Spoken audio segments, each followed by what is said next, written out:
எல்லாத்தையும் விட்டுருவோம். கடைசியா வந்து வீட்டு தலையா வந்து விஜய் ஒரு பாயிண்ட் எடுத்து 3 பேர்ட்ட பேசிட்டு இருக்காரு. பேசுறப்ப நீங்க தானே கேப்டன்ஸ் 3 பேர் பேசிட்டு இருக்காங்க.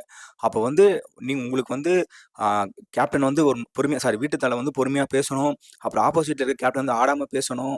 அப்புறம் அமைதியா இருக்கணும். வாய்ஸ் ரைஸ் பண்ணி எவ்வளோ இது பண்ணி எல்லாத்துக்கும் இறங்கி வந்து பேசலாம்ல. உன் பின்னாடி உன் டீம்ல இருக்கிற பாரு கத்திக்கிட்டே இருக்கு. ஒரு 2 தடவ உன்ட்ட சொல்றான். நீ வந்து பாரு, "ஏய் பாரு சும்மா இரு" அப்படின்னு சொல்லியிருந்தா கண்டிப்பா வாய மூடிருக்கும். ஆனா பேச விட்டு வேடிக்கை பார்த்தது யாரு? நீ தானே. அதுக்கப்புறம் அவன் அவன் சொன்ன பாயிண்ட்டே இல்லையே. ஒருத்தன் டிக்கர் பண்ணிட்டே இருப்பீங்க. அவன் சும்மா இருப்பானா? அவன் கேட்டது கரெக்ட் தானே. அவன் உங்கள பாயிண்ட் பண்ணலையே. பார்வ பார்த்து ஏம்மா இவங்க தானே கேப்டன் டாஸ்க்கு. உங்க 4 பேர் செலக்ட் பண்ணி அனுப்பிச்சிருக்கீங்க. அப்படின்னு கேட்டதுல என்ன தப்பு இருக்கு? சொல்லியும் பேசினே இருந்ததுன்னா, ஆமா சரி ஓகே. அப்ப கேப்டன் எதுக்கு? உங்கள மதிக்க மாட்டீங்கன்னா போய் உட்காருன்னு சொன்னான். அவன் உட்காருன்னு சொன்னத மட்டும் கேட்டு போய் உட்கார்ந்துட்டு ரொம்ப நேரம் பிடிவாதமா பண்ணீங்களே. அப்ப ஒரு வீட்டு தலையா அவன் சொல்றத அக்செப்ட் பண்ணி எந்திச்சு வந்திருக்கலாம்ல. அப்படி இல்லையா? பிக் பாஸ்ட்ட கேட்டு பிக் பாஸே ஓகேன்னு சொன்ன